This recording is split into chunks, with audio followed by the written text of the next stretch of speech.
If there was anything, like one thing you could actually do that would automatically convey to your wife that you're changed, that you're confident, that you have so much certainty in knowing how to get her back, which then that certainty transfers over to her. It's just a doubt whether she should leave you or not. It's flirting. It's being able to flirt successfully and have the confidence to do so without fear of rejection. All right, principle 1. Your wife has a secret flirting switch and you've been trying to force it. There's a hidden psychological trigger in your wife's brain that automatically just really makes her receptive to your advances. But 97% of husbands keep it off without knowing it, okay? Now let me prove this to you through a story with one of our clients. Robert came into our program roughly a year and a half ago, okay? And he was in full roommate syndrome. Him and his wife just had no passion anymore. Great co-parents, leaders of the household. I think you can relate. I remember him telling me, he said, Josh, I know this woman better than anyone, but I don't even know how to talk to her anymore. Well, here's what Robert discovered. I told him that his flirting techniques that he shared with me, they weren't really wrong. He was trying to use them when his wife's brain was in protection mode, not in connection mode. This idea between the dual mind is actually backed by science. The Gottmans actually researched over 3,000 couples and they revealed that women have what scientists call an emotional safety switch. And when it's off, her brain literally cannot connect and process her emotions of intimacy with the man that she's with. That's why the same techniques that worked before don't work when she's in protection mode, when she doesn't feel safe. Think of it like this. You're trying to really start a car, right, with a dead battery. That's exactly how it is. No matter how much you rev the engine or whatever you do to try to turn the car on, it won't turn on without the battery turned on, okay? So your breakthrough is to get that switch turned on when she's feeling emotionally seen, appreciated, and when she feels pursued, not pressured. Once Robert learned how to make his wife feel safe through other techniques, and we teach so much on this channel, then all those flirting techniques started to have more weight. They actually penetrated her heart and made her feel differently. The second principle is the fatal flirting mistake that kills attraction. Now, most men try to flirt when their wives are in a logical state, okay, not an emotional one. This is a huge mistake that I would say permeates pretty much every single guy I'm with. So you're trying to create desire through logic instead of emotion. I tracked the flirting attempts of 47 men in our program over 90 days, okay? They shared with me what they tried with their wife. The men who succeeded had only one thing in common. They focused on creating emotional, powerful connection,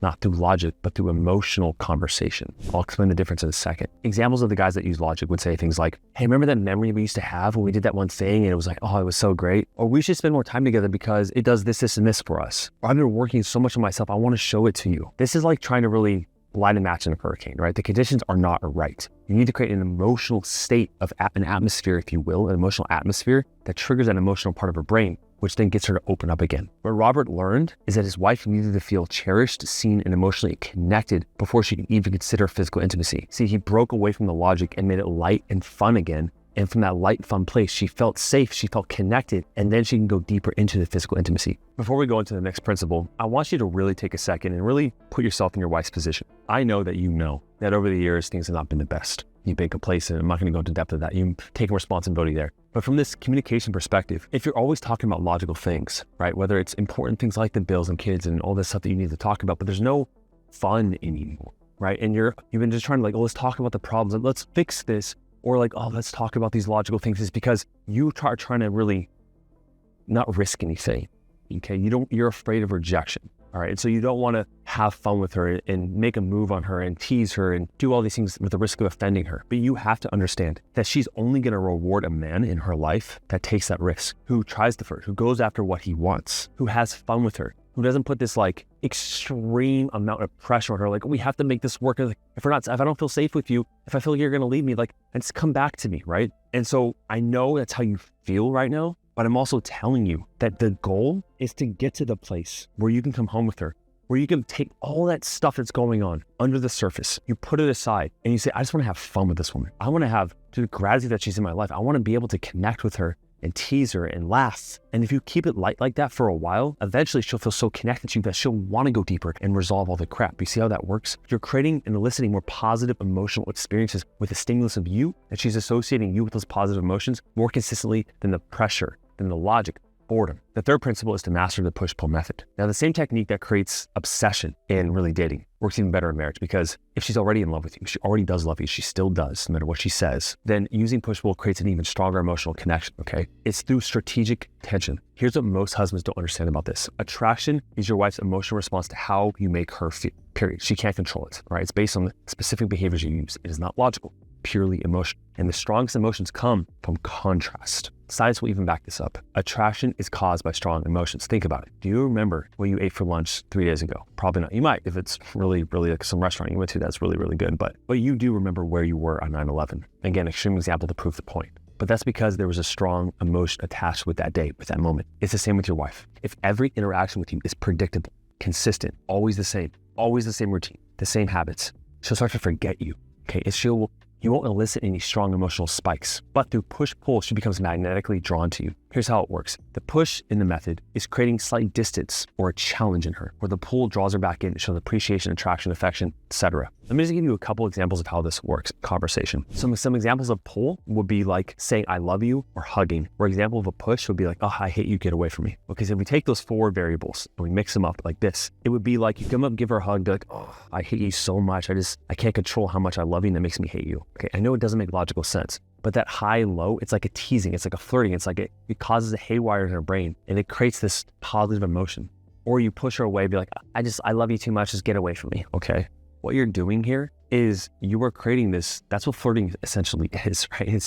It's a non-logical process, okay? It's having fun, it's not making sense, it's being silly. Overall, if you want like a role play or this like paradigm to play with, it's the idea of like, she's actually so sexy. She turns you on, she's seducing you so much that you need to push her away. You need her out of her life. Like you love her so much that you can't control yourself around her because you don't know what you'll do and you need to be able to control yourself. So you're creating so much like I have so much desire for you, I can't be around you. And it's a fun little game to play. And if you do this successfully, you'll see just the power of how it actually works. Now for Robert, he did those conversational techniques and we gave him plenty more examples in our program that he could use with his wife. However, on a more grander level, the way he implemented push-pull with his wife was this. He would create potency actions, which are guided, directed actions that really shows a lot of investment and care for his wife, but then he would take extra space. So what he would do is that he would bring her home flowers, but he wouldn't be home when she received them. And he didn't even bring it up or ask about them when he came home. He would cook dinner, he would clean the house, he would do these projects, but he was starting to take more space. He had more hobbies in his life. So what that was doing was he was doing all these positive things, showing how much he cared with no attachment and taking extra space. He wasn't seeking gratitude. He wasn't seeking appreciation. And that's another example of this push-pull where like, I'm gonna show you my affection, my care, my love, but I don't have to receive that you actually care about it. Does that make sense? There's no pressure there when she experiences that investment from you. The 4th principle is controversial. No means not right now. You must understand the difference between temporary resistance and permanent rejection. It is crucial for long-term success. No means not right now. Now,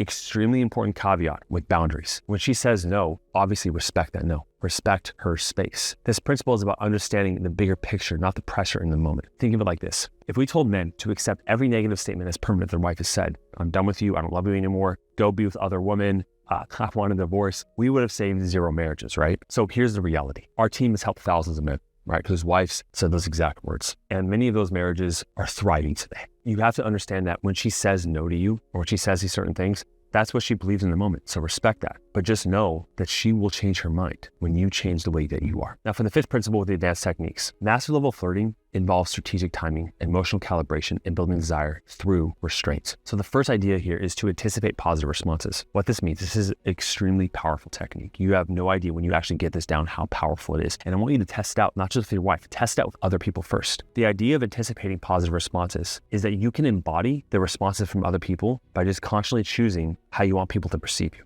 So the game I like to play with clients sometimes is I tell them when they go out to the next, go to a cafe or the grocery store or whatever it is, you walk up to someone, whoever it is in the store or the cashier, and you just say to yourself, this person loves me. They're my best friend. You have no idea the power that you have over how people perceive you. And oftentimes, if you played a little game with yourself and you closed your eyes and you imagine yourself walking up to your wife and trying to flirt with her, the response that you see of her maybe rejecting you, shutting you down, you are embodying that guy unconsciously when you walk up to her, which is why you get rejected. However, you can take the steering wheel of the perception, which means you can show up automatically the right way by consciously choosing in conversation with her and saying to yourself, she loves me, she absolutely adores me, she wants to be with me, of course she does, right? We're gonna make this work. Just by saying those statements in your head when you're talking to her, you'll be shocked, absolutely shocked at how much you embody that guy, how relaxed you become, how non-reactive, how cheeky, how confident. And whether she shows it now in that moment or later down the road, she will notice that change. All you have to do is just consciously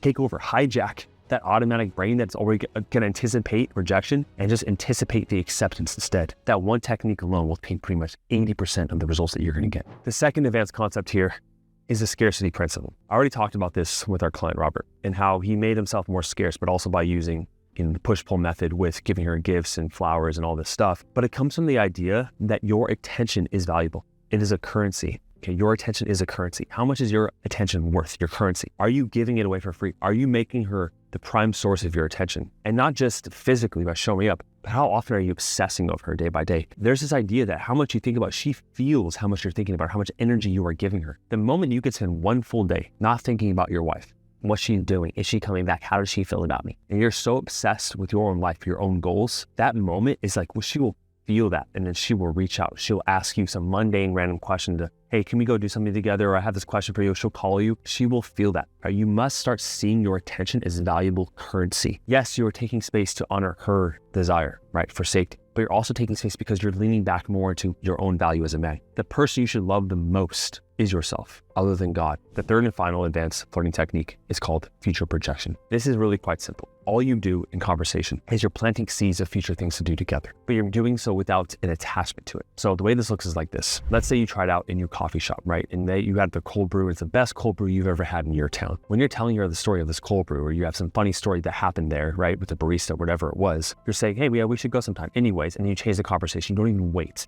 for her to respond, okay? You just threw it out there. Or another example of this is, let's say that you really want to go to a new country. Let's say you want to go to South America. I haven't been there, that's why I'm saying South America. And you're like, yeah, I just read this article today that had like the best steaks in all of the world was voted in Buenos Aires in Argentina. So yeah, I'll book us a trip in a couple months, but it's going to be pretty good. I'm going to get rare, make sure that you also get rare, because rare is definitely the best. If you get, medium well done, it's like you're kind of a psychopath. And you continue with the conversation. Right, so you see what you're doing there is that you're just setting little seeds of things you're going to do together with so much certainty, but you're not waiting for her response. Now, if she comes up and says like, oh, we're not going to go do that, or I don't want to go get coffee with you, or no, I'm good, water of a duck's back, okay? Now, before I get into that last point on rejection, how to deal with it, what I want to say is that if you need additional support and you want a free strategy call with our team, click the link down below, set up a call with our team to make sure you're fully committed. Now, when it comes to rejection, you must understand rejection is never final, it's never fatal. Because if you really think about it, what is rejection? What does it actually mean to be rejecting? If she said a certain sentence to you she never said before, is that final? Does that mean it's rejection? I mean, if there's so many examples in this world, just in our company alone, of countless couples even going through the divorce process and then getting back together, was the divorce a rejection? And who is she rejecting? She's rejecting you. Okay. Is she rejecting who you really are? Or is she rejecting a version of you that is anxious, worried, insecure, not really who you are, is it? You haven't been who you really are to the core recently, have you? You haven't been your full self in a while. So who is she really rejecting? And what is rejection really? When you can rip away the illusion of what rejection actually is, and you're like, oh, this is just an obstacle. It's an opportunity for me to step up to become the man that I was supposed to be. And by proxy, she's going to come back. You don't feel defeated. You don't feel shameful. You don't feel lost. You don't feel like a failure anymore. And instead of feeling those ways, you feel called to action, called to do something differently. Don't see all this interaction with her as such finality, because it'll become a self-fulfilling prophecy down the road where you're like, she rejected me, now it's over. And then that becomes really who you become, is the person that gets rejected. But consistently what we see is not only proactively are you doing all the right things that we talk about on this channel in our program, but the way you respond to these obstacles, these tests she gives you, is also equally equivalent in your ability to get her. Check out this other video right here on the ERM method, really breaking it down if you really wanted to see that video, where we have a brilliant case study here of a guy who saved his marriage. Thanks for watching, and I'll see you in the next video.